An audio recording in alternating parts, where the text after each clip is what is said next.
ചില സഖാക്കന്മാരെ അവരുടെ സ്വന്തം പത്രമായ ദേശാഭിമാനി വഴിതെറ്റിച്ച ഒരു സംഭവത്തെക്കുറിച്ചാണ് പറയുന്നത്.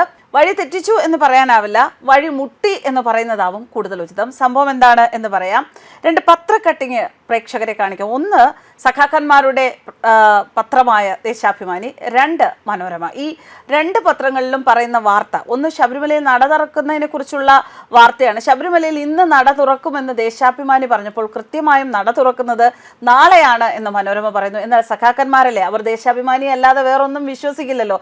ദേശാഭിമാനിയും വായിച്ച് വലിയ കാര്യത്തിൽ കെട്ടും കെട്ടി മലയ്ക്ക് പോയ അയ്യപ്പന്മാരെ പമ്പയിൽ തടഞ്ഞു എന്നാണ് കേൾക്കുന്നത്. ശരിക്കും ടാഗ്ലൈൻ എന്ന് പറയുന്നത് നേരത്തെ അറിയാൻ നാടിനൊപ്പം, നേരറിയാൻ നാടിനൊപ്പം എന്നൊക്കെയാണ്. ഇങ്ങനെയാണ് നേരറിയുന്നത് എങ്കിൽ വലിയ ബുദ്ധിമുട്ടാകും. എന്തായാലും കെട്ടും കെട്ടി മലയ്ക്ക് പോയ അയ്യപ്പ സഖാക്കന്മാരുടെ യാത്ര പമ്പയിൽ മുടങ്ങി എന്നാണ് കേൾക്കുന്നത്.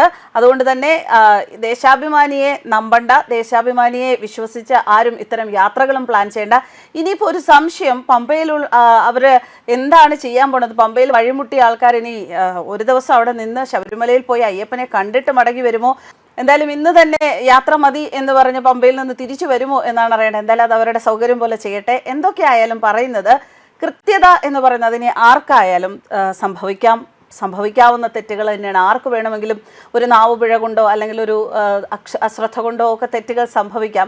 പക്ഷെ ഇതുപോലെയുള്ള കാര്യങ്ങൾ, നട തുറക്കുന്ന കാര്യങ്ങൾ, അതും ഇത്രയും ദൂരം യാത്ര ചെയ്ത് അവിടെ ചെന്ന് അയ്യപ്പനെ കാണാൻ ചെല്ലുന്നവരെ വിഷമിപ്പിക്കുന്ന തരത്തിലുള്ള ഇത്തരം വാർത്തകളൊക്കെ കൊടുക്കുമ്പോഴെങ്കിലും കൃത്യമായി ഇതൊക്കെ ശരിയാണോ എന്നുകൂടി പരിശോധിച്ച് കൊടുക്കുന്നതായിരിക്കും നല്ലത് എന്ന് ഈ വാർത്ത പുറത്തു വന്നതിന് ശേഷം, അതായത് ഇവരെ അവിടെ തടഞ്ഞു എന്നുള്ള വാർത്ത പുറത്തു വന്നതിന് ശേഷം അതിൻ്റെ വിശകലനങ്ങൾ ഇറങ്ങുന്നുണ്ട്.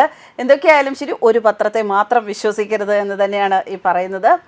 പ്രത്യേകിച്ച് ഇത്തരം കാര്യങ്ങൾ, സമയം, തീയതി, അങ്ങനെയൊക്കെയുള്ള കാര്യങ്ങൾ അറിയണം എന്നുണ്ട് എങ്കിൽ 3-4 പത്രങ്ങളൊക്കെ നോക്കിയിട്ട് പോകുന്നത് തന്നെയായിരിക്കും നല്ലത് എന്നാണ് ഈ സംഭവം ഇപ്പോൾ വിശദമാക്കുന്നത്. ആരെയും കളിയാക്കാൻ ഉദ്ദേശിച്ചിട്ടല്ല.